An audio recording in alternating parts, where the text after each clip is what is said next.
Bismillahirrahmanirrahim. Segala puji hanya milik Allah, syalawat dan salam semoga selalu tercurah kepada junjungan kita Nabi Muhammad SAW. Saudaraku yang dirahmati Allah. Hari ini kita akan menyelami sebuah kisah agung. Kisah seorang manusia yang paling mulia, manusia yang menjadi rahmat bagi seluruh alam. Dialah Nabi Muhammad SAW, utusan Allah terakhir, pembawa risalah Islam yang murni, cahaya di tengah kegelapan, penuntun umat manusia menuju jalan kebenaran. Kisah ini dimulai jauh sebelum beliau lahir. Dimulai dari peristiwa yang mengguncang dunia Arab, peristiwa yang dikenal sebagai Tahun Gajah. Pada tahun itu pasukan besar dari Yaman datang menyerang Ka'bah, dipimpin oleh seorang raja bernama Abraha. Ia ingin menghancurkan Baitullah. Namun Allah menjaga rumahnya dengan cara yang menakjubkan. Burung-burung ababil datang dari arah langit, membawa batu-batu panas dari neraka, dijatuhkan ke pasukan Abraha. Pasukan itu hancur berantakan. Peristiwa ini menjadi tanda kekuasaan Allah. Dan pada tahun yang sama di sebuah kota suci bernama Makkah, lahir seorang bayi yang kelak akan mengubah sejarah dunia. Bayi itu bernama Muhammad bin Abdullah. Ayah beliau Abdullah telah wafat ketika beliau masih dalam kandungan. Ibunda beliau Aminah binti Wahab menyambut kelahirannya dengan penuh haru. Kelahiran ini bukan kelahiran biasa. Langit dan bumi seakan menyambut kedatangannya. Disebutkan dalam riwayat cahaya keluar dari rahim ibundanya yang menerangi istana-istana di negeri Syam, pertanda bahwa kelak ajaran beliau akan sampai jauh ke utara. Malam itu suasana Makkah terasa berbeda. Banyak kejadian luar biasa terjadi. Api yang selama berabad-abad disembah oleh kaum Majusi padam, danau di Persia yang sudah lama mengering kembali terisi air. Langit seakan menyambut kedatangan sang nabi terakhir. Beliau lahir dalam keadaan yatim, namun bukan berarti beliau tak dijaga. Justru Allah langsung yang menjaga dan membimbingnya. Nama beliau adalah Muhammad yang artinya yang terpuji. Nama ini jarang digunakan di kalangan Arab saat itu. Namun takdir Allah menjadikannya nama yang akan diingat sepanjang masa. Sejak lahir Nabi Muhammad SAW telah menunjukkan tanda-tanda kemuliaan. Beliau tumbuh sebagai bayi yang sehat, tidak rewel, tidak banyak menangis, wajahnya bercahaya, dan siapapun yang melihatnya merasa tenang. Di masa bayi beliau disusui oleh ibundanya Aminah. Kemudian sesuai tradisi Arab beliau diserahkan kepada ibu susu dari pedalaman. Wanita itu bernama Halimah As-Sa'diyah. Sejak membawa bayi Muhammad keberkahan, datang menghampiri keluarga Halimah. Hewan ternak mereka menjadi gemuk, susu menjadi melimpah, padang rumput menjadi subur. Semua orang di suku itu heran dengan perubahan yang terjadi. Halimah sadar ini bukan bayi biasa. Ini adalah amanah besar yang diberikan Allah kepadanya. Begitulah awal kehidupan Nabi Muhammad SAW, lahir di tahun penuh peristiwa, dijaga langsung oleh Allah, dikelilingi keberkahan sejak hari pertama. Saudaraku, itulah permulaan kisah agung ini. Kisah yang akan membawa kita pada perjalanan panjang dari kelahiran hingga wafatnya sang Rasul. Masa kanak-kanak Nabi Muhammad SAW adalah masa yang penuh dengan ujian, sekaligus penuh dengan kasih sayang dari Allah. Setelah beberapa tahun tinggal bersama ibu susunya Halimah As-Sa'diyah, beliau tumbuh menjadi anak yang sehat, cerdas, dan berakhlak mulia.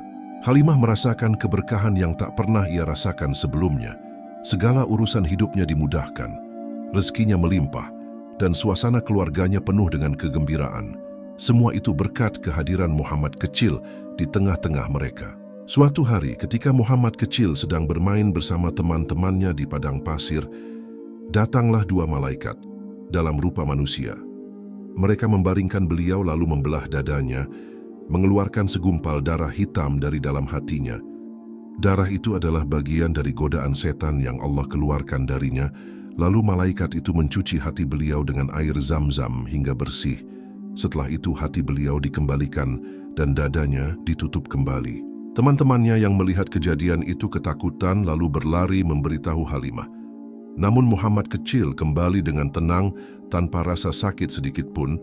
Peristiwa ini menjadi tanda bahwa beliau telah disucikan sejak kecil. Setelah peristiwa itu, Halimah dan suaminya merasa khawatir. Mereka pun mengembalikan Muhammad kecil kepada ibundanya, Aminah di Makkah. Aminah merawatnya dengan penuh kasih sayang. Meski hidup dalam kesederhanaan, beliau tumbuh menjadi anak yang sopan, penyayang, dan jauh dari sifat nakal yang sering ada pada anak-anak seusianya. Beliau suka membantu ibunya, menghormati orang yang lebih tua, dan selalu berkata jujur dalam setiap perkataan. Namun ujian besar kembali datang ketika usia Muhammad sekitar 6 tahun.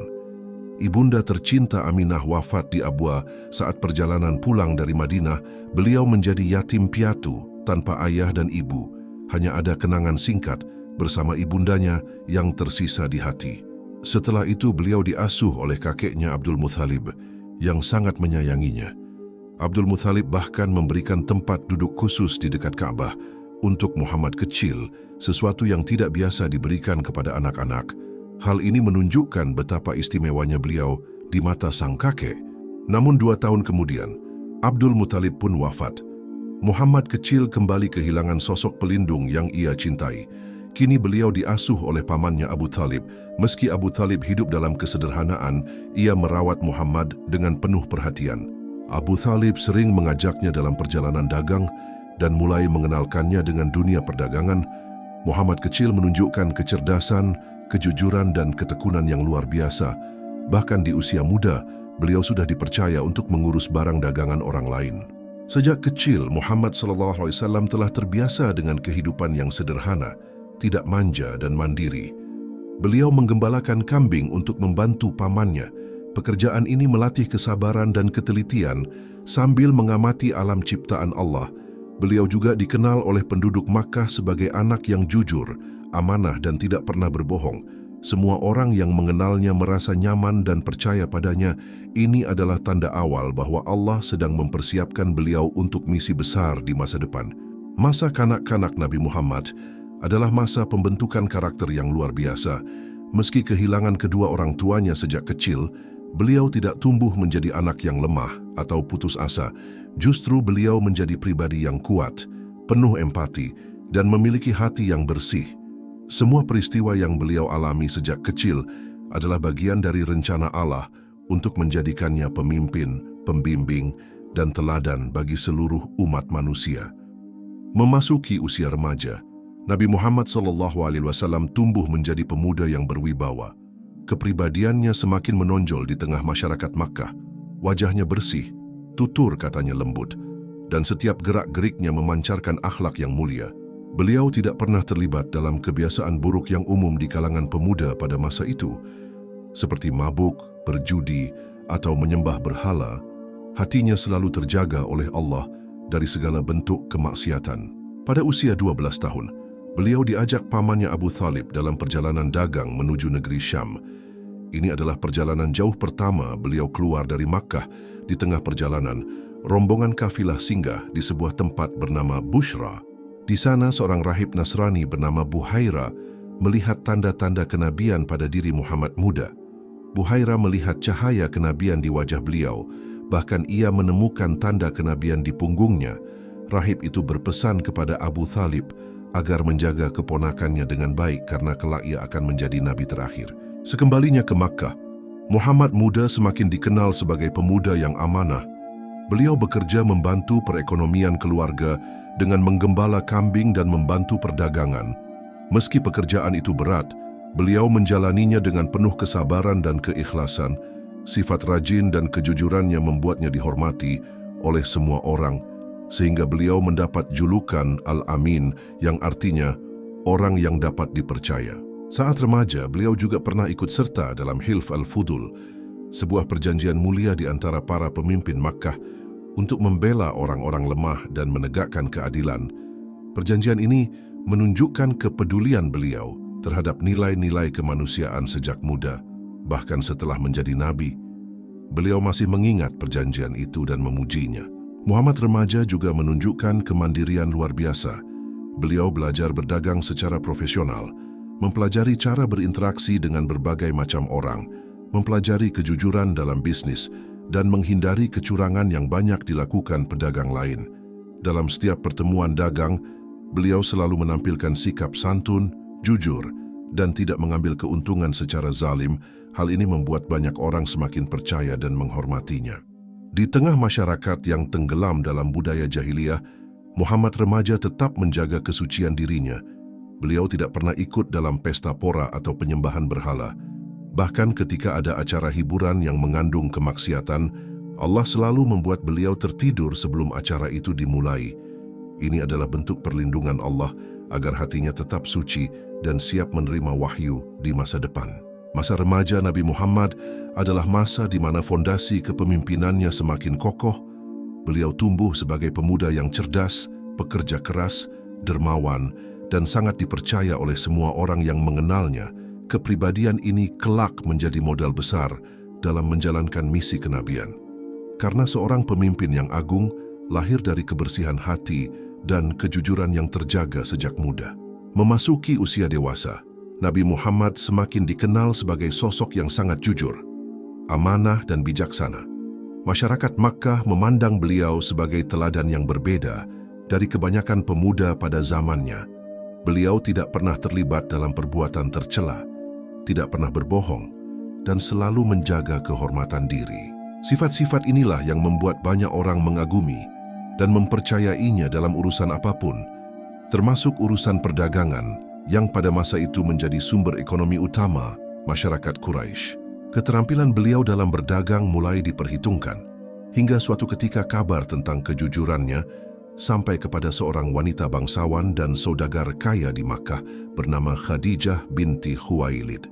Khadijah mendengar bahwa Muhammad adalah orang yang sangat amanah dan pandai berdagang, maka ia pun menawarkan kepada beliau untuk membawa barang dagangannya ke negeri Syam. Muhammad menerima tawaran itu dan berangkat dengan membawa kepercayaan besar dari Khadijah. Dalam perjalanan dan transaksi, beliau menunjukkan profesionalisme luar biasa, tidak pernah menipu, tidak mengambil keuntungan berlebihan, dan selalu bersikap sopan kepada semua orang. Perjalanan dagang itu membawa keuntungan besar bagi Khadijah, bahkan lebih besar dari yang pernah ia peroleh sebelumnya. Khadijah pun merasa sangat terkesan, terlebih lagi karena pembantu yang ikut bersama Muhammad, yaitu Maisarah, menceritakan tentang akhlak mulia beliau sepanjang perjalanan. Maisarah melihat Muhammad selalu berkata jujur, tidak tergoda oleh godaan dunia, dan selalu ingat kepada Allah. Semua cerita itu membuat Khadijah semakin yakin bahwa Muhammad bukanlah lelaki biasa. Melihat akhlak dan kepribadian beliau, Khadijah yang saat itu sudah menjadi janda terpandang merasa bahwa Muhammad adalah sosok yang tepat untuk menjadi pendamping hidupnya. Akhirnya Khadijah menyampaikan niatnya melalui seorang kerabat. Muhammad menerima lamaran itu dengan penuh hormat, dan pernikahan pun dilangsungkan. Pada saat itu usia Muhammad sekitar 25 tahun, dan Khadijah sekitar 40 tahun. Meski ada perbedaan usia, rumah tangga mereka berjalan dengan penuh cinta, saling menghormati, dan saling mendukung dalam setiap keadaan. Khadijah menjadi istri yang sangat setia. Ia memberikan dukungan penuh kepada Muhammad. Baik secara moral maupun materi, rumah tangga mereka dikaruniai anak-anak yang membawa kebahagiaan, di antaranya Qasim, Zainab, Ruqayyah, Ummu Kultsum, Fatimah, dan Abdullah. Kehidupan rumah tangga mereka sederhana namun penuh keberkahan. Muhammad selalu membantu pekerjaan rumah, mengurus anak-anak, dan memperlakukan Khadijah dengan penuh kasih sayang.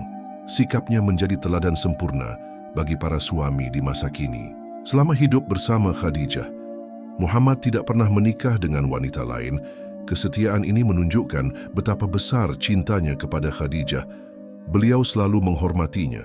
Bahkan setelah Khadijah wafat pun, Muhammad sering mengenang dan memuliakan sahabat-sahabat Khadijah sebagai bentuk penghormatan kepada istrinya. Khadijah pun selalu membalas cinta dan kesetiaan itu dengan dukungan tanpa batas, terutama kelak ketika Muhammad diangkat menjadi nabi. Khadijah menjadi orang pertama yang menguatkan hatinya dan membenarkan risalahnya. Masa dewasa Nabi Muhammad SAW sebelum kenabian adalah masa di mana Allah mempersiapkan beliau secara matang, baik dari sisi akhlak, pengalaman hidup, maupun hubungan sosial. Pernikahan dengan Khadijah bukan hanya menjadi kebahagiaan rumah tangga, tetapi juga menjadi awal dari dukungan besar yang akan menyertai perjuangan dakwah beliau. Dari sinilah kehidupan beliau memasuki babak baru yang akan mengubah sejarah dunia untuk selamanya. Memasuki usia 40 tahun, Nabi Muhammad semakin sering mengasingkan diri untuk merenung. Beliau melihat keadaan masyarakat Makkah yang semakin jauh dari kebenaran. Banyak orang menyembah berhala, meminum khamar, berjudi, menindas orang lemah, dan melakukan perbuatan keji tanpa rasa malu. Hati beliau yang suci tidak sanggup menerima kenyataan itu. Beliau merasakan kegelisahan yang mendalam, hingga akhirnya beliau memilih untuk menyendiri di Gua Hira, sebuah gua yang terletak di Jabal Nur. Di sanalah beliau beribadah, berzikir, dan merenungkan ciptaan Allah. Hari-hari beliau di Gua Hira dipenuhi dengan ketenangan. Suasana sunyi gua itu membuatnya semakin dekat dengan Allah. Setiap kali memandang langit malam yang penuh bintang, beliau merasakan kebesaran Sang Pencipta, dan ketika matahari terbit di pagi hari, beliau melihat tanda-tanda kekuasaan Allah di alam semesta. Saat itulah hati beliau semakin bersih dan siap menerima wahyu. Hingga pada suatu malam yang penuh keberkahan, datanglah peristiwa besar yang mengubah seluruh perjalanan hidupnya dan perjalanan hidup umat manusia. Pada malam itu, tiba-tiba datang malaikat Jibril dalam rupa seorang lelaki, lalu berkata kepada Muhammad, "Iqra," yang artinya bacalah. Beliau terkejut dan menjawab, "Aku tidak bisa membaca." Jibril lalu memeluknya erat hingga beliau merasa sesak, kemudian melepaskannya dan berkata lagi, "Bacalah." Muhammad kembali menjawab bahwa beliau tidak bisa membaca. Untuk ketiga kalinya, Jibril memeluknya lalu membacakan wahyu pertama. "Bacalah dengan nama Tuhanmu yang menciptakan. Dia telah menciptakan manusia dari segumpal darah. Bacalah dan Tuhanmulah yang maha pemurah, yang mengajar manusia dengan pena. Dia mengajarkan manusia apa yang tidak diketahuinya." Ayat itu adalah wahyu pertama dari Allah. Tanda dimulainya risalah kenabian. Hati Muhammad bergetar, tubuhnya menggigil karena peristiwa itu begitu luar biasa. Beliau bergegas pulang ke rumah dalam keadaan ketakutan. Setibanya di rumah, beliau berkata kepada Khadijah, "Selimuti aku, selimuti aku." Khadijah dengan lembut menenangkan suaminya, mendengarkan cerita beliau dengan penuh perhatian, lalu berkata, "Tenanglah wahai suamiku, demi Allah, dia tidak akan menghinakanmu. Engkau selalu menyambung silaturahim, menolong orang yang lemah, memberi kepada yang membutuhkan, memuliakan tamu, dan membantu orang yang terkena musibah."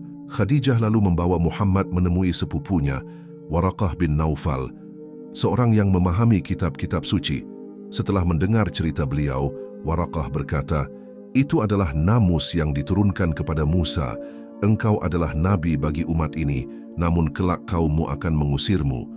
Muhammad terkejut mendengar itu, tetapi Waraqah meyakinkan bahwa semua nabi pernah mengalami penentangan dari kaumnya. Inilah awal dari sebuah perjalanan besar yang penuh tantangan, perjuangan, dan pengorbanan. Peristiwa turunnya wahyu pertama ini menjadi titik awal cahaya Islam menyinari bumi. Sejak saat itu Nabi Muhammad SAW tidak lagi sekadar menjadi manusia yang mulia, tetapi menjadi Rasul Allah, pembawa petunjuk bagi seluruh umat manusia. Wahyu demi wahyu akan terus turun, membimbing umat menuju jalan kebenaran dan mengeluarkan mereka dari kegelapan menuju cahaya. Setelah menerima wahyu pertama, Nabi Muhammad SAW mulai menjalankan tugas besar sebagai Rasul Allah. Beliau tahu bahwa dakwah ini tidak akan mudah karena masyarakat Makkah saat itu tenggelam dalam kemusyrikan, kesombongan, dan adat jahiliyah. Oleh karena itu beliau memulai dakwahnya secara sembunyi-sembunyi. Hanya kepada orang-orang terdekat yang beliau percayai. Orang pertama yang beriman kepada beliau adalah istrinya, Khadijah, kemudian sahabat dekatnya, Abu Bakar Ash-Shiddiq, sepupunya Ali bin Abi Thalib yang saat itu masih remaja, dan Zaid bin Haritsah, budak yang telah dibebaskan dan diperlakukan seperti anak oleh beliau. Abu Bakar yang terkenal sebagai orang terpandang di Makkah langsung mengajak sahabat-sahabatnya yang dekat dengannya untuk masuk Islam.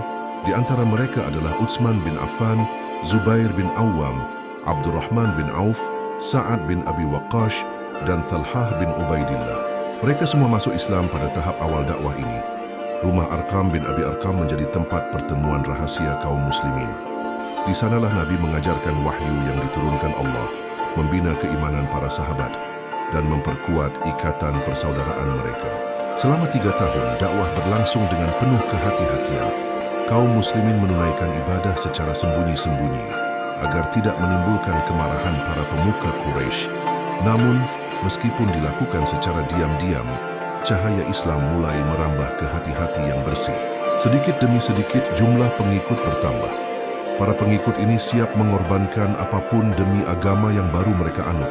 Dan inilah yang membuat Quraisy mulai merasa resah, karena mereka khawatir agama nenek moyang mereka akan ditinggalkan. Dakwah secara sembunyi-sembunyi bukan berarti tanpa ujian. Para sahabat yang ketahuan memeluk Islam mulai mendapatkan tekanan, cemoohan, bahkan siksaan. Namun mereka tetap teguh. Kekuatan iman yang ditanamkan Nabi membuat mereka sabar menghadapi segala penderitaan. Hingga akhirnya turun perintah Allah agar Nabi Muhammad SAW menyampaikan dakwah secara terang-terangan, dan inilah yang menjadi awal babak baru perjuangan beliau. Setelah 3 tahun berdakwah secara sembunyi-sembunyi, turunlah perintah Allah kepada Nabi Muhammad SAW untuk berdakwah secara terbuka. Beliau pun mengumpulkan keluarga besarnya dari Bani Hashim di Bukit Syafa, lalu menyeru mereka agar hanya menyembah Allah dan meninggalkan berhala. Sebagian menanggapi dengan rasa ingin tahu, namun sebagian besar menolak mentah-mentah. Bahkan paman beliau sendiri, Abu Lahab, mencaci beliau dan menolak ajarannya. Sejak saat itu, penentangan dari Quraisy semakin keras. Nabi Muhammad SAW kemudian mulai menyampaikan dakwah di tempat umum, menyeru seluruh penduduk Makkah agar kembali kepada Allah. Beliau tidak gentar meski dicaci, dihina, dan dianggap memecah belah masyarakat. Para pemuka Quraisy merasa terancam karena ajaran beliau menghapus kesetiaan kepada berhala dan menuntut keadilan sosial yang dapat menggoyang kekuasaan mereka. Mereka pun berusaha menghalangi dakwah dengan berbagai cara, mulai dari ejekan, fitnah, hingga ancaman fisik. Kaum muslimin yang lemah menjadi sasaran utama kekejaman Quraisy, seperti Bilal bin Rabah yang disiksa di padang pasir panas, Ammar bin Yasir dan keluarganya yang dipukuli, hingga ibunya, Sumayyah, gugur sebagai syahid pertama dalam Islam. Meski begitu, iman mereka tidak goyah, justru semakin kuat karena keyakinan akan kebenaran risalah ini. Quraisy juga mencoba menawarkan kompromi kepada Nabi. Mereka meminta beliau menghentikan dakwah dengan imbalan kekayaan, kedudukan, atau kekuasaan.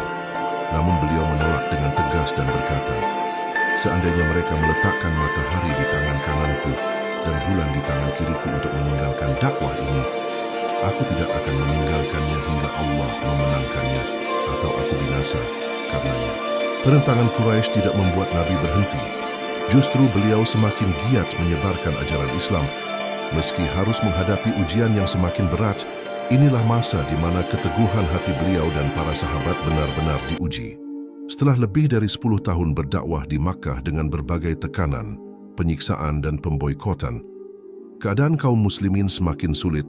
Sebagian sahabat bahkan telah berhijrah ke Habasyah untuk mencari perlindungan. Hingga akhirnya datanglah titik terang ketika sekelompok penduduk Yatsrib, Madinah, masuk Islam dan menawarkan dukungan kepada Nabi. Mereka berjanji akan melindungi beliau seperti melindungi keluarga mereka sendiri. Perjanjian ini dikenal sebagai Bai'at Aqabah. Setelah mendapat izin dari Allah, Nabi memerintahkan para sahabat untuk berhijrah ke Madinah secara bertahap. Kaum Quraisy yang mengetahui rencana ini berusaha mencegah, bahkan berencana membunuh Nabi. Namun dengan pertolongan Allah, beliau berhasil keluar dari Makkah bersama Abu Bakar As-Siddiq. Perjalanan hijrah ini penuh tantangan, termasuk ketika mereka bersembunyi di Gua Tsur selama 3 hari, sementara pasukan Quraisy mencari mereka hingga ke mulut gua. Namun Allah melindungi mereka sehingga pencarian itu gagal. Sesampainya di Madinah, Nabi disambut dengan penuh kegembiraan oleh kaum Ansyar, penduduk Madinah yang telah beriman. Mereka menyambut beliau dengan salawat dan nyanyian gembira. Sejak saat itu Madinah menjadi pusat pemerintahan Islam. Nabi membangun masjid sebagai pusat ibadah dan kegiatan umat, mempersaudarakan kaum Muhajirin, pendatang dari Makkah, dan Ansyar, penduduk Madinah, serta menetapkan piagam Madinah sebagai dasar hidup bersama di antara kaum muslimin, Yahudi, dan kelompok lain di kota itu. Hijrah menjadi titik balik dalam sejarah Islam. Dari fase bertahan di Makkah menjadi fase membangun kekuatan di Madinah. Inilah awal kejayaan umat Islam yang terus berkembang hingga menyinari dunia. Di Madinah, Nabi Muhammad SAW memimpin umat dengan bijaksana. Namun ancaman dari Quraisy dan kabilah lain terus berdatangan. Peperangan pun tak terelakkan. Perang besar pertama adalah Perang Badar, di mana kaum muslimin yang jumlahnya sedikit berhasil mengalahkan pasukan Quraisy yang jauh lebih besar. Kemenangan ini mengangkat semangat umat, namun juga memicu kebencian lebih besar dari Quraisy. Setahun kemudian terjadi Perang Uhud. Kaum muslimin hampir menang, namun sebagian pasukan melanggar perintah Nabi untuk tetap di posisi mereka, sehingga pasukan Quraisy berhasil menyerang balik dan menyebabkan kekalahan. Meski pahit, peristiwa ini menjadi pelajaran besar tentang ketaatan kepada pemimpin.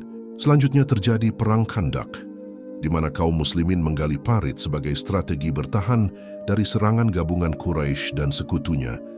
Berkat pertolongan Allah, mereka berhasil bertahan hingga pasukan musuh mundur. Puncak kemenangan datang pada tahun ke-8 Hijriah.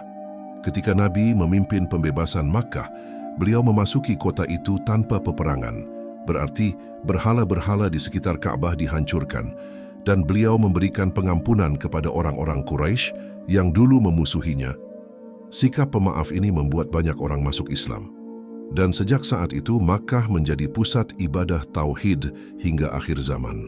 Setelah menyempurnakan risalahnya dan Islam tersebar ke seluruh jazirah Arab, Nabi Muhammad SAW melaksanakan haji perpisahan pada tahun ke-10 Hijriah. Di Arafah, beliau menyampaikan khutbah yang menggetarkan hati, berisi pesan agar umat Islam menjaga persaudaraan, menghormati hak-hak manusia, menjauhi riba, dan berpegang teguh pada Al-Quran dan Sunnah. Khutbah itu juga menjadi isyarat bahwa tugas beliau hampir selesai. Tak lama setelah itu, beliau jatuh sakit. Meski sakitnya semakin berat, beliau tetap memimpin salat selama mampu, hingga akhirnya memerintahkan Abu Bakar menjadi imam. Pada hari Senin, 12 Rabiul Awal tahun ke-11 Hijriah, Nabi Muhammad SAW wafat di usia 63 tahun di rumah Aisyah, istrinya yang tercinta. Berita wafatnya beliau membuat Madinah diliputi kesedihan yang mendalam. Umar bin Khattab bahkan awalnya tidak percaya, namun Abu Bakar menenangkan umat dengan membacakan ayat, "Muhammad itu hanyalah seorang Rasul, sungguh telah berlalu sebelumnya beberapa orang Rasul. Apakah jika dia wafat atau dibunuh kamu berbalik ke belakang?" Nabi dimakamkan di kamar Aisyah, di tempat beliau wafat, dan hingga kini makamnya berada di Masjid Nabawi. Warisan terbesar yang beliau tinggalkan bukanlah harta, tetapi agama yang sempurna, akhlak mulia, dan teladan kehidupan. Beliau telah menunaikan amanah, menyampaikan risalah, dan menasihati umat dengan sebaik-baiknya. Semoga kita semua dapat meneladani beliau dan dikumpulkan bersama beliau di surga kelak.